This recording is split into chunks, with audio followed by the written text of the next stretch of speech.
Litosfer, lapisan tanah memiliki struktur tanah yang berbeda-beda. Contohnya tanah humus yang digunakan untuk bercocok tanam. Pada bagian tengah terdapat tanah yang lebih keras. Pada lapisan selanjutnya tersusun dari bebatuan. Dengan demikian, tanah di bumi memiliki lapisan-lapisan tertentu dengan struktur tanah dan batuan yang berbeda. Hai anak pintar, anak hebat, siswa-siswi SMP kelas 7. Assalamualaikum warahmatullahi wabarakatuh. Jumpa lagi dengan pelajaran IPA dengan Indra Nelly Flowers.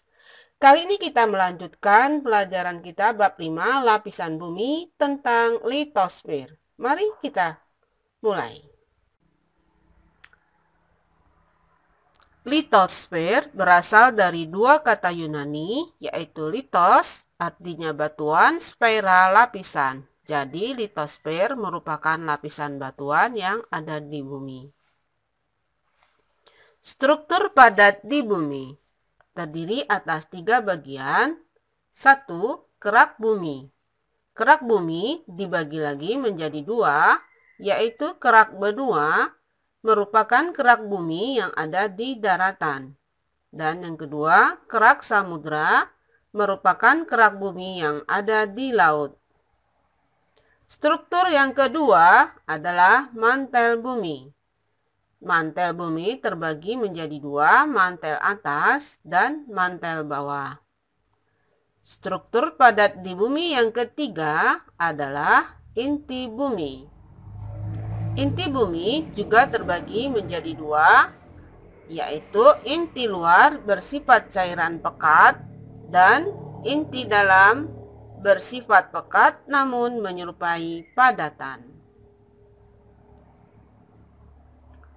Berdasarkan struktur yang ada di bumi, terdapat 2 teori yang dasar yang perlu dipelajari, yaitu 1. Teori tektonik lempeng. Yang kedua, teori gempa bumi dan gunung berapi. Yang pertama, teori tektonik lempeng. Berdasarkan teori ini, kerak bumi dan bagian atas dari mantel bumi terbagi menjadi beberapa bagian. Nah, bagian inilah yang disebut lempeng. Lempeng bersifat elastis dan dapat bergerak di lapisan ini. Ketika lempeng bergerak, akan terjadi interaksi saling menjauh dan memisah.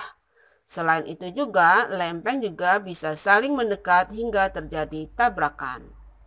Apabila 2 lempeng saling menjauh, lempeng tersebut bersifat divergen. Divergen ini akan mengakibatkan peristiwa patahan atau retakan. Dan apabila 2 lempeng saling mendekat, maka pergerakan tersebut disebut konvergen. Pergerakan lempeng secara konvergen akan mengakibatkan tabrakan antar lempeng. 2. Teori gempa bumi dan gunung berapi. Gempa bumi adalah energi yang terjadi di permukaan bumi akibat pergerakan lempeng. Semakin besar energi yang dilepaskan, maka getarannya semakin besar dan kerusakan semakin parah. Begitu juga sebaliknya. Bumi juga melepaskan gelombang dan getaran yang merambat yang disebut gelombang seismik. Ketika gempa terjadi di dasar laut, gerakan lempeng tersebut mendorong air laut ke atas sehingga timbul gelombang yang besar dan kuat yang biasa disebut tsunami. Ilmu yang mempelajari tentang gempa bumi adalah seismologi. Ilmuwan yang mengkaji gempa bumi disebut ahli seismologi. Alat yang digunakan untuk mencatat data gelombang seismik adalah seismograf. Ketinggian garis pada kertas menggambarkan besarnya energi yang dilepaskan saat gempa yang dikenal sebagai magnitude. Hasil pencatatan seismograf dinamakan seismogram. Perhatikan gambar ini adalah gambar seismograf. Pada seismograf terdapat gulungan kertas terpasang pada tabung berputar. Di atas kertas terdapat jarum dengan pena. Ketika ada gelombang seismik, gulungan kertas bergetar, jarum tetap diam. Jarum dengan pena yang terpasang akan menggambarkan grafik gelombang seismik pada kertas. Ini adalah cara kerja seismograf. Kalian bisa pelajari di sini. Seismograf merupakan alat pendeteksi gempa atau getaran yang terjadi di permukaan bumi. Dipasang di permukaan bumi untuk mencatat getaran sekaligus lokasi epicentrum. Jangkauan frekuensi broadband seismograf lebih luas, berkisar antara 0,01 hingga 50 Hz. Kategori gempa berdasarkan besarnya dan kerusakan yang ditimbulkan, diantaranya adalah seperti ini. Magnitud di bawah 2,0, deskripsinya mikro, efek gempa bumi tidak terasa. 2,0 sampai 2,9 deskripsinya minor, biasanya tidak terasa, tetapi tercatat. 3,0 sampai 3,9 deskripsinya minor, sering terasa tetapi jarang menyebabkan kerusakan. Dirasakan oleh masyarakat di sekitar pusat gempa. Lampu gantung mulai bergoyang. Kisaran 4 sampai 4,9 deskripsinya ringan. Terasa sekali getarannya di dalam ruangan. Jendela bergetar, permukaan air beriak-riak, pintu terbuka tertutup sendiri. 5,0 sampai 5,9 deskripsinya sedang, menyebabkan kerusakan pada bangunan yang lemah. Sangat sulit untuk berdiri tegak. Kaca pecah, dinding yang lemah runtuh, dan permukaan air di daratan membentuk gelombang air.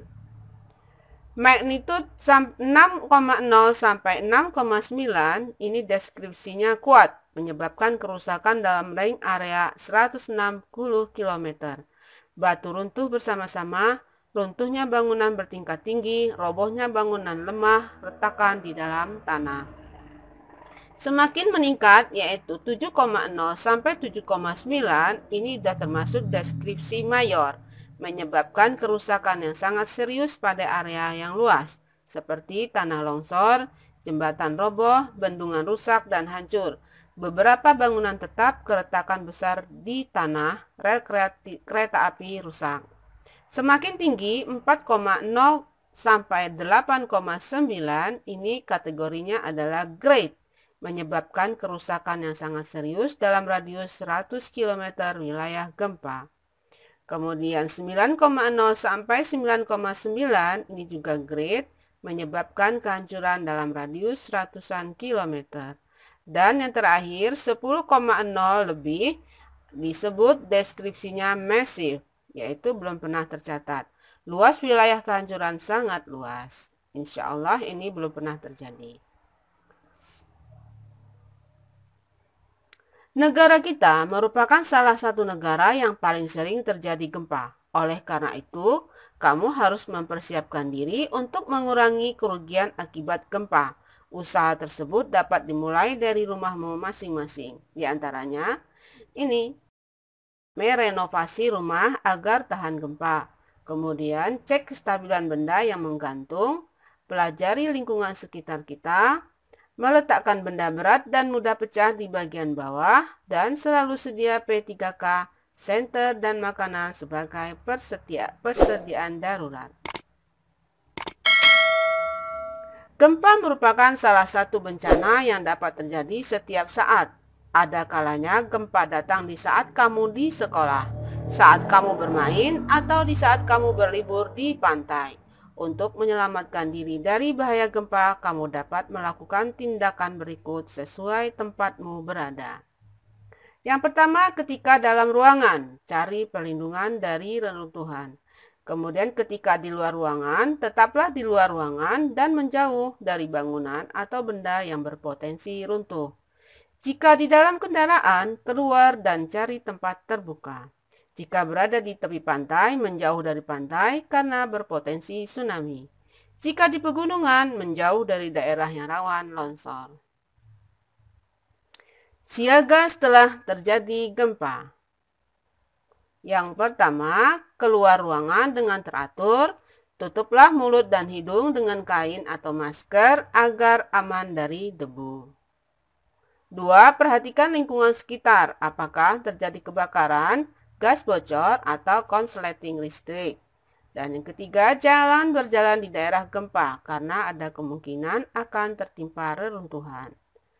Yang keempat, mengisi angket dari instansi terkait bertujuan untuk mengetahui besar kerusakan akibat gempa.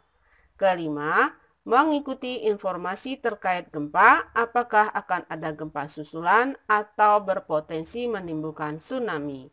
Dan yang keenam, selalu berdoa pada Tuhan Yang Maha Esa.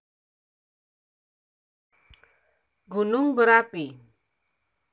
Selain gempa bumi, efek dari pergerakan lempeng adalah terbentuknya gunung berapi. Gunung berapi adalah proses naiknya magma ke permukaan yang menyebabkan erupsi. Saat terjadi erupsi, magma dan material lainnya dikeluarkan dari kawah gunung berapi.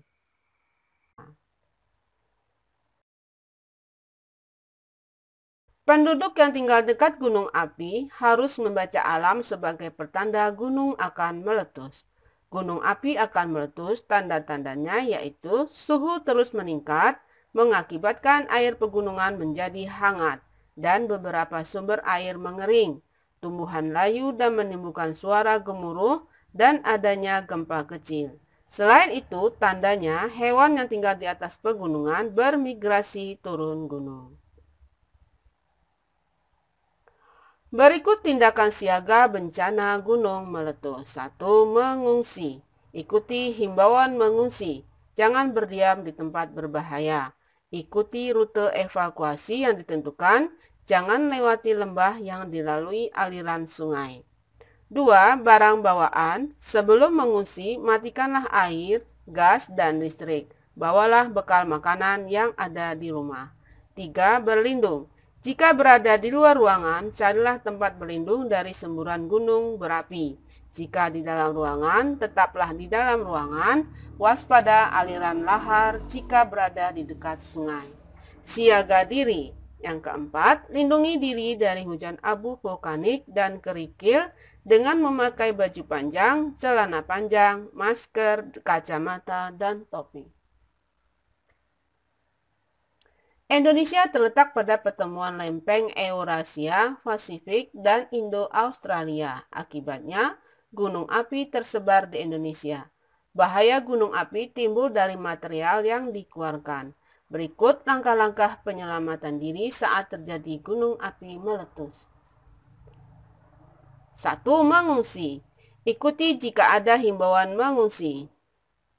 2. Barang bawaan. 3. Berlindung. 4. Siaga diri.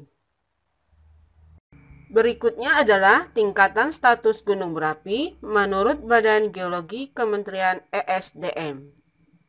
Status normal ditandai dengan warna hijau, dan status normal ini adalah status yang terendah, teraman. Kemudian dilanjutkan dengan status waspada, ditandai dengan warna kuning. Lanjut status siaga berwarna coklat, dan status yang hati-hati adalah status awas berwarna merah. Akhirnya video pembelajaran kita tentang litosfer selesai. Nantikan video berikutnya, part 3, yaitu tentang hidrosfer. Jangan lupa like, comment, subscribe, dan share ke teman-teman. Semoga semakin banyak yang mendapatkan ilmu pelajaran IPA. Semoga kalian sukses semua. Assalamualaikum warahmatullahi wabarakatuh.